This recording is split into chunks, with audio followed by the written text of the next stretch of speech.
Alhamdulillahirabbil alamin wa bihi nasta'in wa ala umuri dunya waddin wa ala alihi wa sahbihi ajma'in amma ba'd. Yang saya hormati kepada pengatur waktu, pembawa acara yang telah memberikan waktu kepada saya, dan yang saya hormati kepada Bapak Ustaz Sudirman selaku Ketua Majelis Ta'lim Zakarah, dan yang saya hormati kepada guru kita Al-Mukarram Bapak Kiai Abdul Rahman FDI, dan yang saya hormati kepada orang tua kita Bapak Ustaz Abdul Karim, Bapak Ustaz Nurjen, dan para kiai, para asatidz, seluruh jamaah. Mohon maaf saya tidak sebutkan satu persatu, dan itu tidak mengurangi rasa hormat dan takzim saya. Alhamdulillah pada malam hari ini kita dapat meluangkan waktu kita dalam rangka melaksanakan rutinitas kita. Setiap malam Selasa diadakan ta'lim yang mudah-mudahan dengan ta'lim kita, dengan pengajian kita, yang pertama Allah berikan ilmu yang bermanfaat. Yang kedua, mudah-mudahan duduknya kita di tempat yang mulia ini Allah panjangkan umur kita, Allah sehatkan badan kita, Allah angkatkan penyakit-penyakit kita, dan mudah-mudahan Allah selalu memberi keberkahan kepada kita, dan mudah-mudahan Allah jadikan akhir hayat kita husnul khatimah.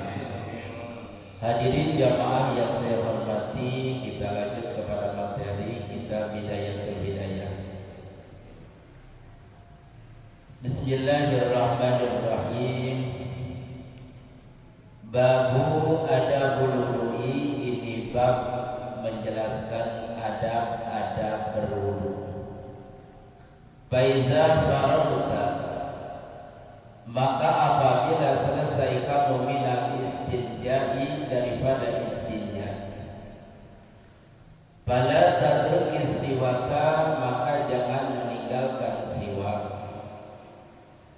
Fa'innahu, maka sesungguhnya siwak mutahhiratun, mensucikan, lil fami, kepada mulut, wa mardatun, dan keriduan, lirabbi, kepada Allah, wa muskhitatun, dan dibenci, lisaitani, bagi setan, wa salatun, dan salat bisiwakin, dengan bersiwak, afdalu, lebih utama, min sab'ina sholatan, daripada 70 sholat bila siwakin, tanpa siwak.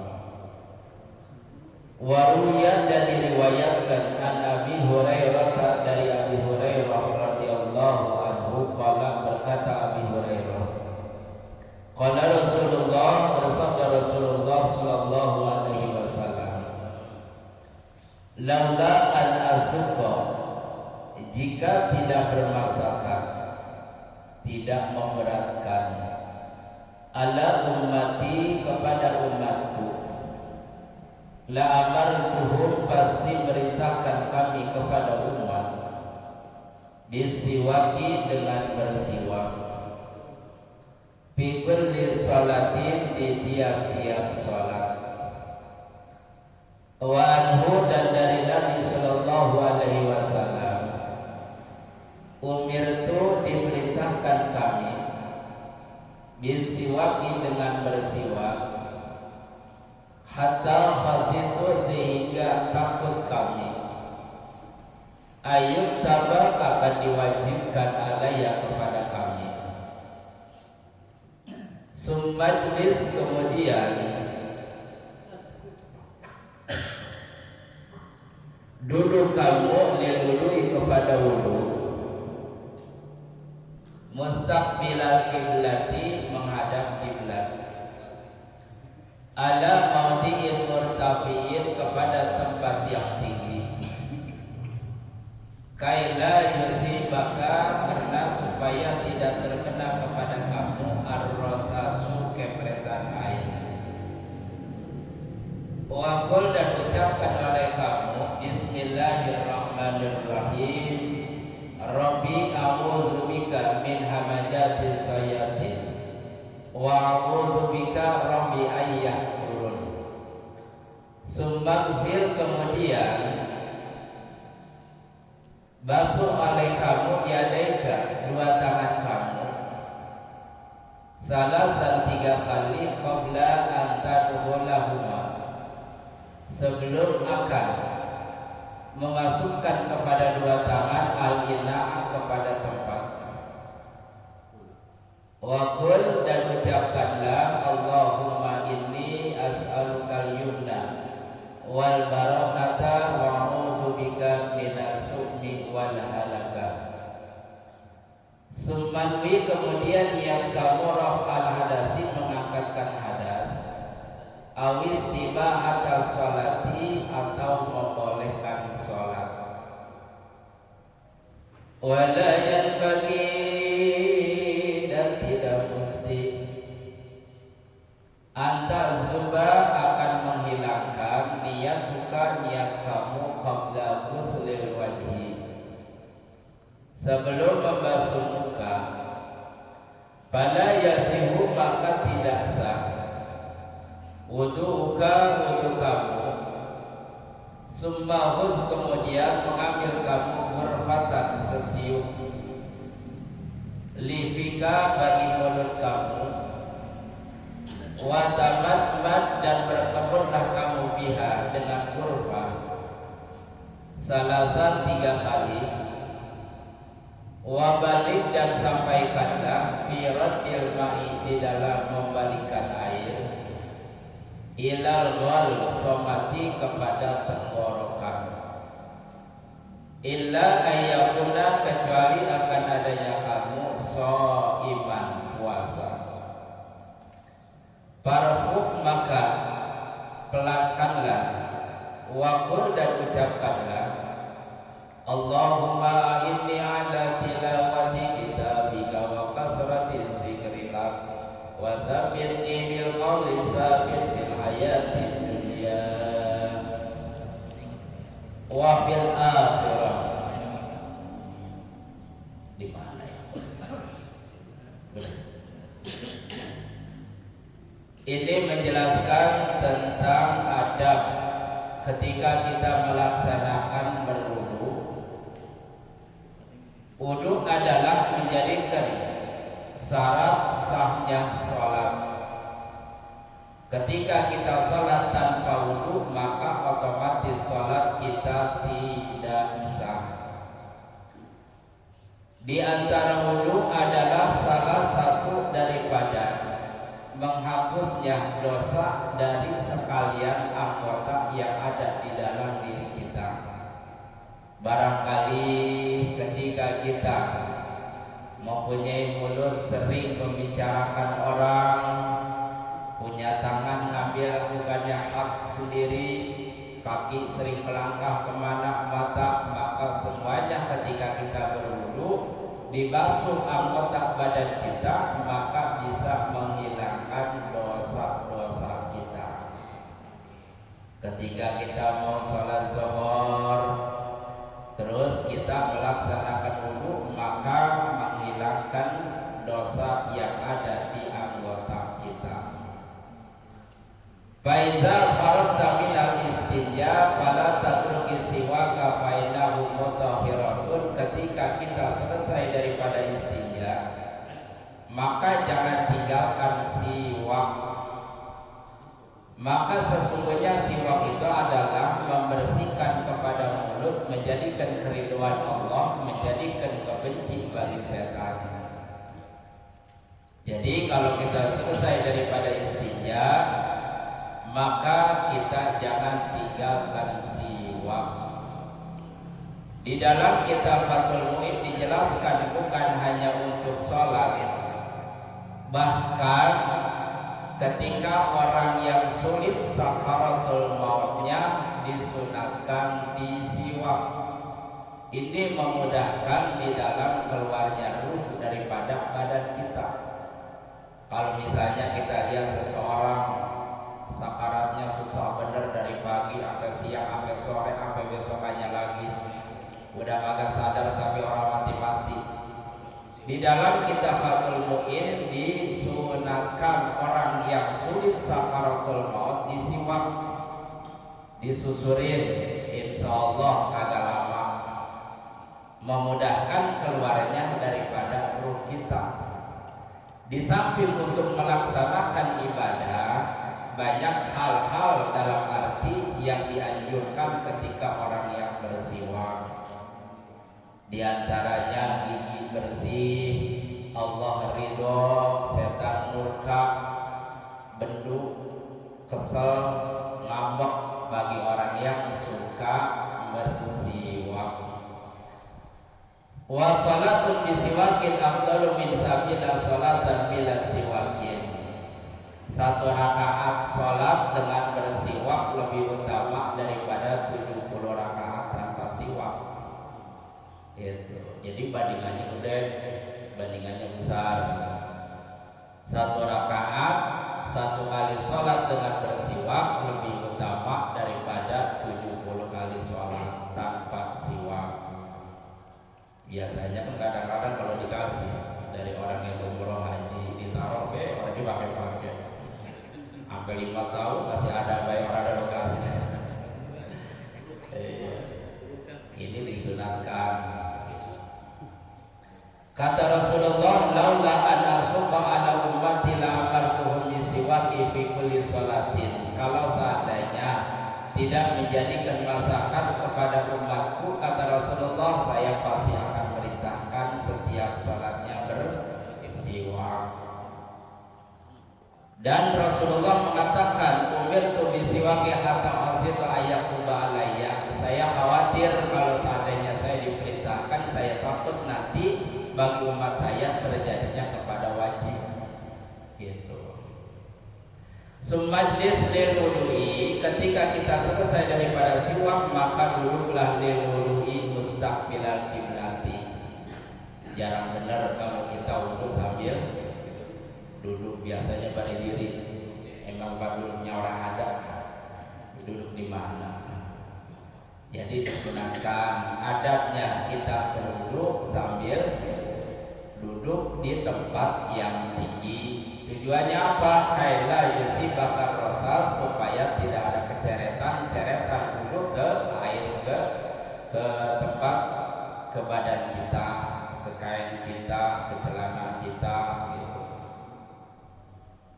Selesai daripada kita wudu mengucapkan bismillahirrahmanirrahim, Rabbi a'udzubika min hamajati sayatini wa a'udzubika rabbi ayyahdurun. Kemudian kita basuh tangan kita 3 kali. Allahumma inni as'aluka al-yumna wal barakata wa a'udzubika minas sumi wal halaka. Terus kita niat mengangkatkan hadas atau niat membolehkan sholat. Dan jangan mesti akan menghilangkan niat kita sebelum membasuh muka kita. Fala yasuka, maka ketika kita menghilangkan niat kita maka tidak sah wudu kita. Jadi di sini harus menggunakan dengan niat. Kemudian kita ambil sesiuk dalam arti sesendok. Ghurfah itu sesendok tangan kita ke mulut kita, dikemurkan 3 kali kemudian sampai di tenggorokan. Illa ayakuna shaiman, kecuali dalam keadaan puasa. Kalau dalam keadaan puasa maka kemurnya jangan terlalu mubalaghah, jangan terlalu dibangetkan, jangan jadi kesempatan kali minum airnya batal.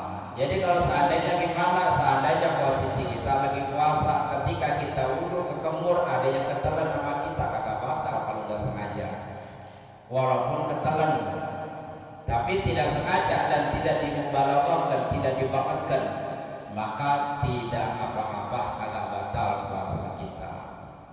Jadi sunat jamaah di dalam fikih, ketika kita kekemur dan masukkan madmadah dan istinsaq, kekemur apa masukkan air ke dalam hidung, sunatnya dibarengin. Jadi kekemur juga, ke hidung juga, itu sunatnya. Jangan terpisah, kekemur juga terus lagi istinsaq. Sunatnya mah dibarengkan antara kekemur dengan masukkan air ke dalam hidung kita. Kan kadang-kadang biasanya kita kebiasaan masing-masing, kekemur juga terus lagi ke hidung, itu sunatnya dibarengin sunatnya itu. Dan kita mengucapkan Allahumma inni ala tilawati kitabika wa asrati zikrika wa sabitni bil qawli sabit bil hayati dunya wa fil akhirah. Itu adalah doa yang sering kita baca. Gimana kalau seandainya kaki ada doanya tapi kagak bisa, kagak hafal, muka ada doanya tapi kagak bisa, kagak hafal. Setiap anggota Allahumma sholli ala sayyidina Muhammad, setiap anggota bismillahirrahmanirrahim sah wudu kita. Jangan sampai kita enggak hafal doanya kagak wudu, akhirnya kagak sholat. Wudu mah bacaannya hukumnya sunat. Yang penting di dalam wudu ada kaifiat tata cara yang wajib dan yang sunat di dalam anggota yang harus kita basuh dan yang kita usap. Gitu. Masalah bacaannya mau dibaca kagak pengaruh. Apalagi kalau seandainya kita baca itu udah jadi masalah. Bagus kalau kita hafal. Tapi kalau seandainya kita kagak hafal, ya kagak apa-apa. Kekocok bismillah, muka bismillah, kekemur bismillah, istinsab bismillah, kagak apa-apa. Tidak pengaruh, tidak menjadikan batal daripada wudu kita, pelaksanaan ibadah kita. Paham ya? Jelas. Wallahu a'lam. Bismillahirrahmanirrahim. Faslun, bermula ini pasal.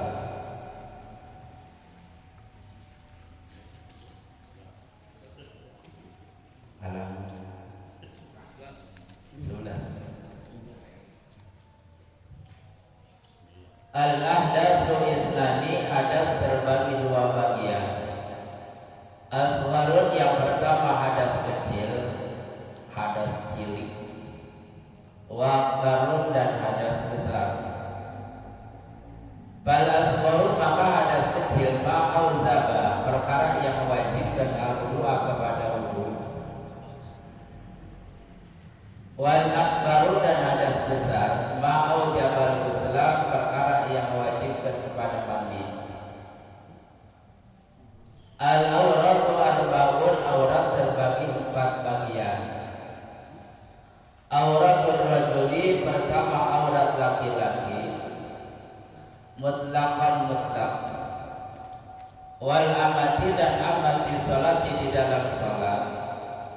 Ma baina surrati, perkara antara besar lutut, bujal, warukbati, dan lutut dengkul. Wa auratul hurrati, dan aurat perempuan yang merdeka. Bisolati, di dalam salat, jami'u badaniha, sekalian badannya mar'ah. Ma siwal wajhi, perkara selain muka. Wal kafaini, dan dua telapak tangan. Wa auratul hurrati, dan aurat perempuan yang merdeka. Wal amati, dan indal azanibi, dekat orang lain, jami'ul badani, sekalian badan. Wa inda maharimihima, dan ketika mahramnya, hurrah dan amat. Wan nisa'i, dan perempuan, ma baina surrati, perkara antara besar, warukbati, dan dengkul. Faslun, bermula ini pasal. Arkanus sholati sab'ata asyara, rukun sholat ada 17. Al-awalu, yang pertama, an-niyatun, niyat. Asani, yang kedua, takbiratul ihrami, takbiratul ihram. Asalisu, yang ketiga, al-qiyamu, berdiri. Alal qadiri, kepada orang yang puasa. Bil fardi, di dalam sholat fardu. Ar-rabi'u, yang keempat, qiraatul fatihati, membaca fatihah. Al-khamisu, yang kelima, ar-ruku. As-sadisu, yang keenam, at-tumaninatu, tumaninah. Fihi, di dalam ruku. As-sabi'u, yang ketujuh, al-i'tidalu, i'tidal. As-saminu, yang kedelapan, at-tumaninatu, tumaninah. Fihi, di dalam i'tidal. At-tasi'u, yang kesembilan, as-sujudu,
Ini menjelaskan tentang daripada hadas. Hadas terbagi dua. Pertama hadas kecil, yang kedua hadas besar.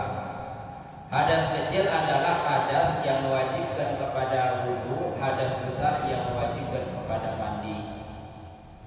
Aurat terbagi 4 bagian. Yang pertama aurat laki-laki mutlak dan amat di dalam salat ma baina surrati wa rukbah, perkara antara pusar dan dengkul. Aurat perempuan yang merdeka di dalam salat sekalian badannya siwal wajhi wal kafain, selain muka dan 2 telapak tangan.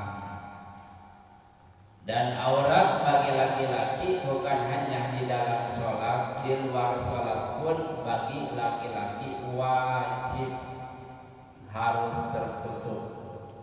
Seperti misalnya dengkul, jangankan di dalam sholat, di luar sholat pun wajib harus ditutupin, jangan sampai terlihat.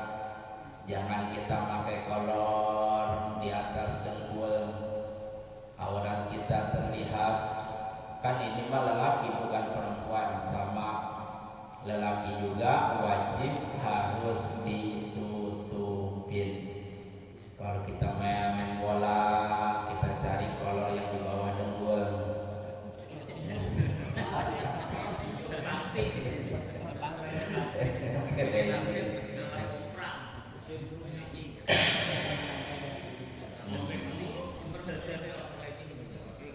Dan aurat perempuan di dalam sholat yaitu antara selain muka dan telapak tangan. Telapak tangan terlihat, muka terlihat, ini kagak apa-apa. Gimana kalau selain daripada sholat? Kalau bisa mah ditutupin gitu. Ini menjelaskan tentang daripada rukun sholat yang jumlahnya ada 17. Kalau di kitab Safinah rukun salat ada 17, tapi kalau di kitab Fathul Mu'in ada 14. Kok beda? Tetap ininya sama, cuman kadang-kadang dijadikan bisa ditumaninati, digabungin. I'tidal dengan tumanina, sujud dengan tumanina, ya sama itu juga, cuma dibedain. Yang pertama adalah rukun salat niat. Niat adalah bil qalbi, tanpa niat salat kita tidak sah. Di dalam niat kita harus menghadirkan di dalam niat. Di situ ada 3 tingkatan. Yang pertama qasdul fi'li, kedua ta'yin, ketiga fardiyah. Kalau seandainya kita begini, usolli fardhu zuhri Allahu akbar, sah. Karena sudah ta'yin, dalam arti qasdul fi'li sudah kita niat mengerjakan, ta'yin sudah kita tentukan sholat zuhur, asar, maghrib dan isyanya, fardiyah tadi fardu sudah kita sebutin. Mustaqbilal kiblat ini sunat, enggak wajib kita baca baik, maka kagak dibaca juga kagak jadi masalah, tidak merusak kepada sholat kita. Yang penting di dalam niat ini ada 3 tingkatan. Kalau seandainya sholat fardu maka qasdul fi'li, ta'yin dan fardiyah itu. Dan di dalam niat di situ ada istihdar, ada istihdar urfi, ada istihdar hakiki, ada muqaranah urfi, ada muqaranah hakiki. Mungkin kalau semacam kita di dalam niat muqaranah hakiki nggak bisa, istihdar hakiki nggak bisa, bukan pakatnya kita, pakatnya para wali, orang-orang yang ketika melaksanakan ibadah itu sesuai dengan apa yang diniatkan. Kan kadang-kadang kita tangan mah angkat, mulut mah usolli, tapi hati mah kemana tahu. Iya, kadang-kadang pikirin wah begini begitu sholat kita. Iya, jadi ada istihdar. Istihdar itu dalam arti menghadirkan sholat Allah. Nah, ketika mulut kita ucapkan kalimat Allah, kita hadirkan di hati kita, itu namanya istihdar. Apa yang kita talakutkan tadi usolli tea, maka di hati mari dibarengkan apa yang kita niatkan. Itu namanya kita hadirkan Allah. Kadang-kadang kita mulutnya Allah, tangan gerak tapi hatinya ngayam. Iya, kadang-kadang kebiasaan kita Allah. Nah, tapi kalau udah istihdar hakiki, semua rukun sholat yang kita kerjakan udah kebayangkan dalam di hati kita. Rukuknya, sujudnya, i'tidalnya dan semuanya. Kan kita mah kagak. Itu Allah namanya kita mah kagak sampai muqaranah hakiki. Kagak sampai istihdar hakiki, hanya urfi saja. Nah, di dalam muqaranah dan istihdar harus kita hadirkan apa yang kita niatkan tadi. Yang keduanya yang menjadi rukun salat adalah takbiratul ihram, mengangkat tangannya mah sunat. Kagak ngangkat tangan juga salat kagak apa-apa. Kagak menjadikan batal salat kita kalau seandainya tangan kagak kita angkat ketika takbiratul ihram. Allahu akbar, tapi begini be tangan ya kagak batal salat kita. Nah, yang batal ini adalah takbiratul ihram kalau seandainya kalimat takbir Allahu akbar itu adalah rukun qauli, harus terdengar per hurufnya. Ketika kalimat takbir Allah dengan lafaz akbar itu adalah rukun qauli, ucapan yang harus kedengeran. Kalau seandainya kita takbir Allah akbar, satu huruf aja nggak kedengeran, batal salat kita. Karena takbir itu adalah menjadikan rukun. Kalau seandainya rukunnya batal, otomatis semua sholat batal. Iya. Kadang-kadang ketika kita sholat lohor, asar, Allah akbar, Allah. Nah, disinilah harus kita kedengeran. Jangankan sama tetangga sebelah, sama kita sendiri harus kedengeran. Enggak kedengeran, kagak batal sholat kita. Yaitu takbiratul ihram. Kadang-kadang sholatnya mah rajin, ngajinya ogah ini kayak begini. Itu kebanyakan. Kadang-kadang yang kadang ngaji mah, tapi yang ngaji mah alhamdulillah. Itu kadang-kadang sholat Allah udah kedengeran, harusnya kedengeran Allahu akbar. Yang ketiganya adalah al-qiyam al-ghadir fil fardi, berdiri bagi orang yang mampu di dalam melaksanakan sholat fardu. Gimana kalau sholat sunat mah enggak, kita pengen qobliyah tapi diri masih bisa, kagak apa-apa. Tapi kalau seandainya sholat fardu kita masih bisa berdiri kemudian kita duduk, kagak sah. Karena berdiri menjadikan syarat daripada sahnya sholat yang disebut daripada rukun sholat. Kalau seandainya kagak bisa berdiri, la yukallifullahu nafsan illa wus'aha, Allah kagak memaksa.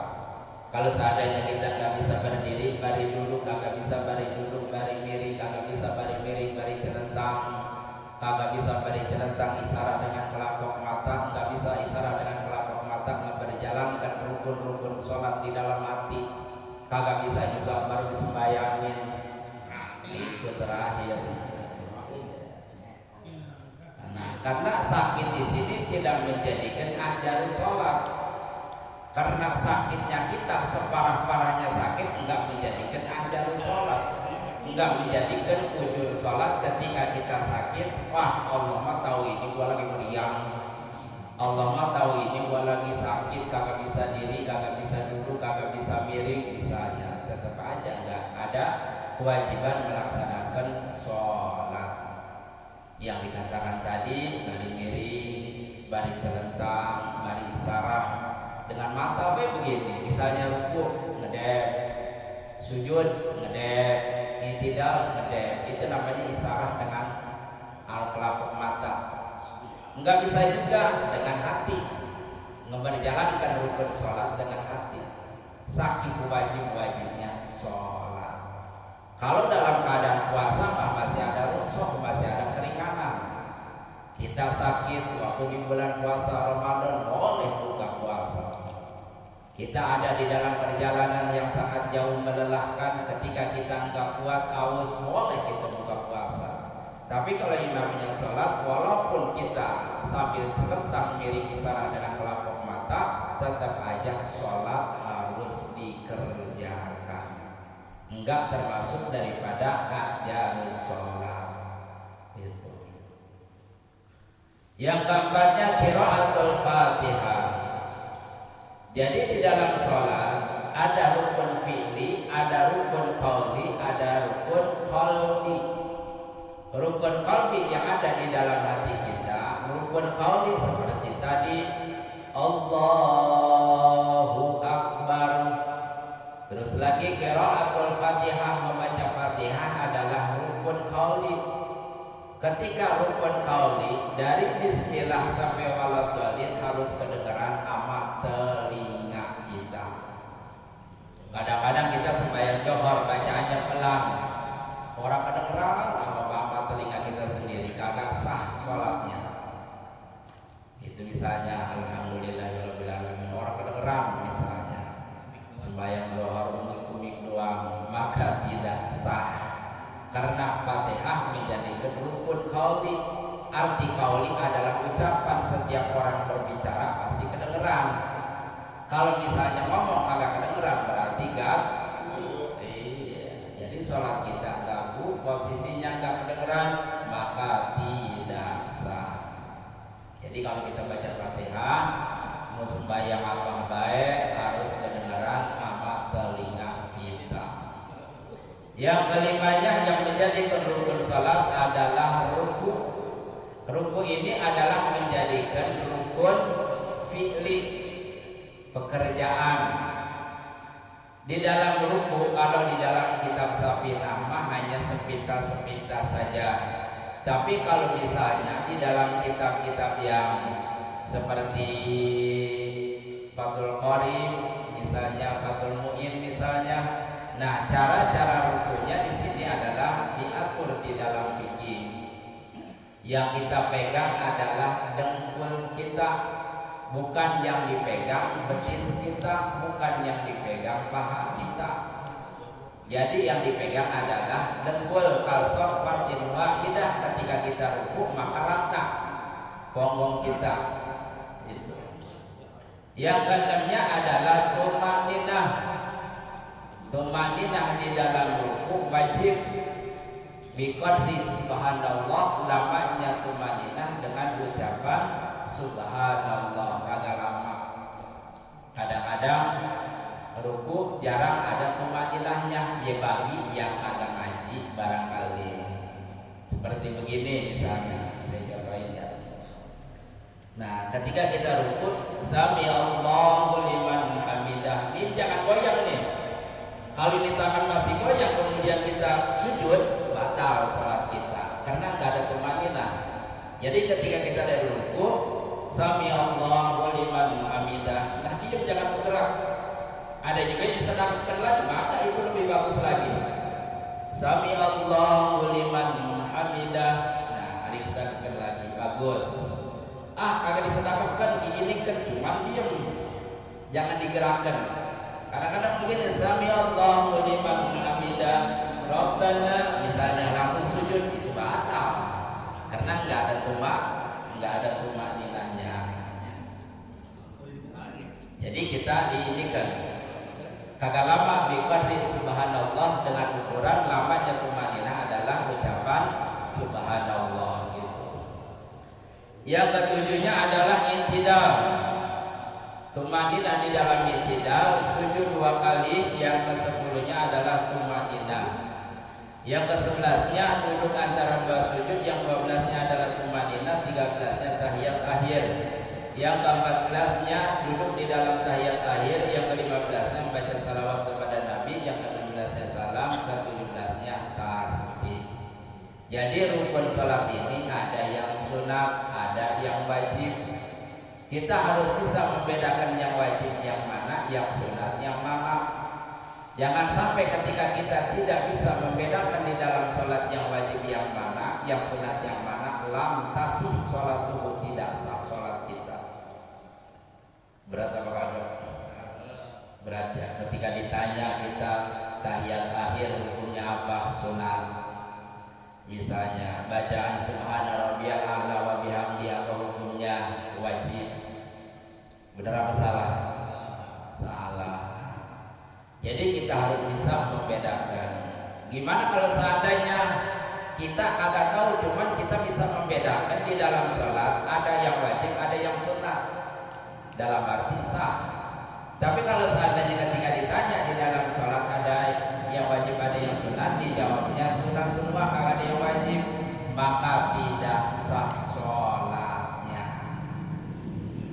Di dalam rukun qauli, di dalam rukun fi'li tentu ada batasannya. Mana contohnya? Tasahud awal hukumnya sunat, tasahud akhir hukumnya wajib.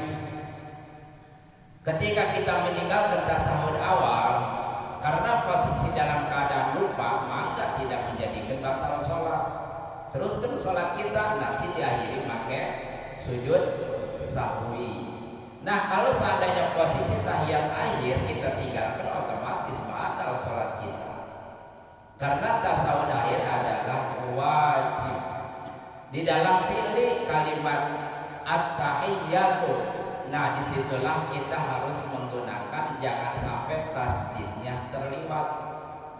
Kadang-kadang kita sholat cara gampang, at-tahiyyatu, at-tahiyyatu, tasdid hilang, batal sholat kita. Karena itu menjadikan rukun qauli. Gitu. At-tahiyyatul mubarakatus sholawatut thayyibah. Yang kita at-tahiyyatul mubarakatuh. Nah, ini tasdidnya hilang. Gitu. Terus kita membaca salawat, Allahumma sholli ala sayyidina Muhammad, wajib. Sampai situ salawatnya. At-tahiyyatul mubarakatus salawatut thayyibatu lillah, Allahumma sholli ala Muhammad, itu wajib. Wa ala ali sayyidina Muhammad innaka hamidum majid, sunnah. Jadi di dalam tasawuf, di dalam tahiyat ada yang wajib, ada yang sunat. Enggak semuanya wajib, enggak semuanya sunat. Batasnya sampai Allahumma sholli ala Muhammad, itu wajib, rukun qauli. Kesunatannya wa ala ali Muhammad, itu sunat. Saya mah kagak sampai situ, cuma sampai Allahumma sholli ala Muhammad, assalamualaikum, maka silakan. Tidak menjadikan rusak sholat kita, karena rukunnya sudah kita baca. Diterusin lagi, innaka hamidum majid, itu hukumnya sunat. Tapi ada setelah innaka hamidum majid ada doa lagi.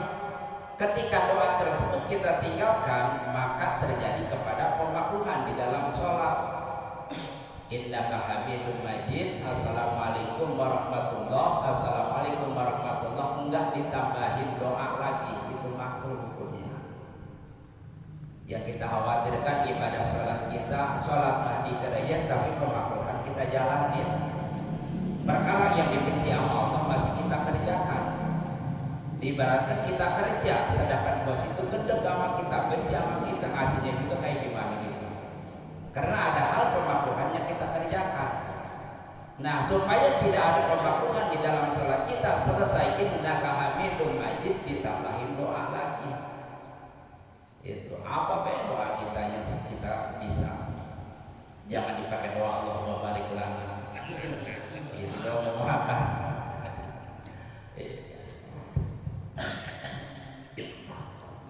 Jadi disunatkan kita sampai innaka hamidum majid. Ditambahin lagi sama kita doa-doa, misalnya sebisanya kita doa apa be.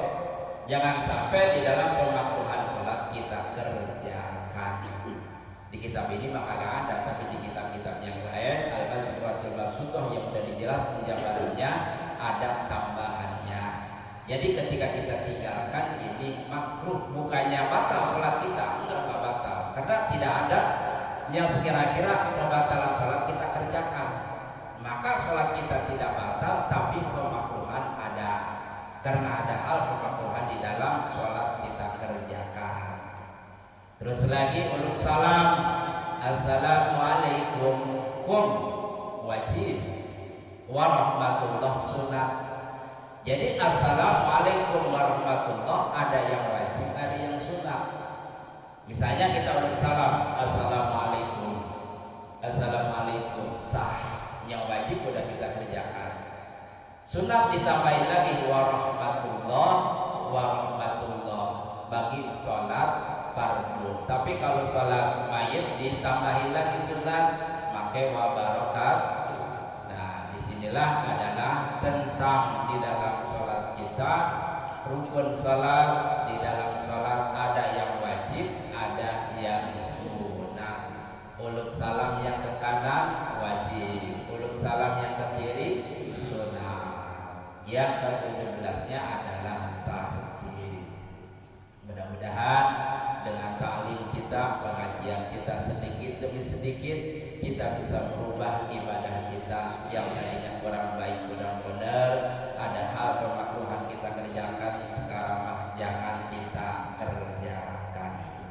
Ya mudah-mudahan dengan niat kita, dengan ta'lim kita, Allah mudahkan dan Allah mudahkan di dalam mencari ilmunya, dan mudah-mudahan ibadah kita diterima Allah Subhanahu wa ta'ala.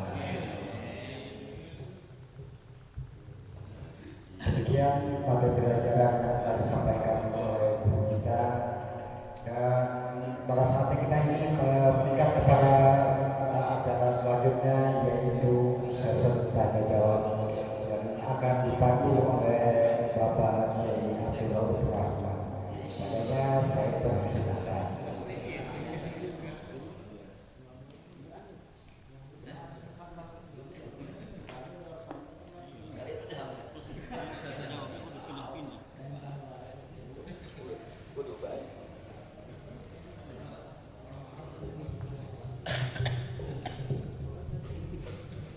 Alhamdulillah, setelah sama-sama kita ikuti tadi dengan bersama kajian dua kitab, yaitu kitab apa? Syafil Aja dan ya, itulah. Tentu banyak informasi baru yang kita dengar, ilmu baru yang mendengar terkait dengan dokter itu. Ya silahkan bagi yang mungkin tadi ada yang terlewat ya terjemahannya, karena sedang asik mungkinnya ada yang terlewat terjemahannya tidak seperti artiin, silahkan ditanyakan. Banyak ke sampingnya mungkin juga sama gitu kan. Jadi saya tanyakan, atau ada yang kurang jelas dari penjelasan guru kita tadi, ada yang kurang jelas silahkan tanyakan, atau ada pertanyaan lain di luar konteks atau dalam tema kita malam hari ini juga silahkan ditanyakan. Dan buka 3 pertanyaan untuk tahun pertama, Pak Jai. Saya akan tanyakan adalah masalah siwak. Sekarang itu kan ada pasta gigi dan sikat gigi dan odol lain-lain. Terus yang saya tanyakan, selain sunnah, siwak itu apakah fungsinya sama dengan gosok gigi yang sekarang kita lakukan gitu? Itu aja oke. Oke, terima kasih Pak Jai. Di belakang Pak Jai ada siapa? Iya, perkenalkan. Waalaikumsalam. Tadi sempat disinggung terkait sunahan dalam wudhu. Ini untuk kesempurnaan saja Kiai, terkait istinsyak, menghirup air di dalam hidup.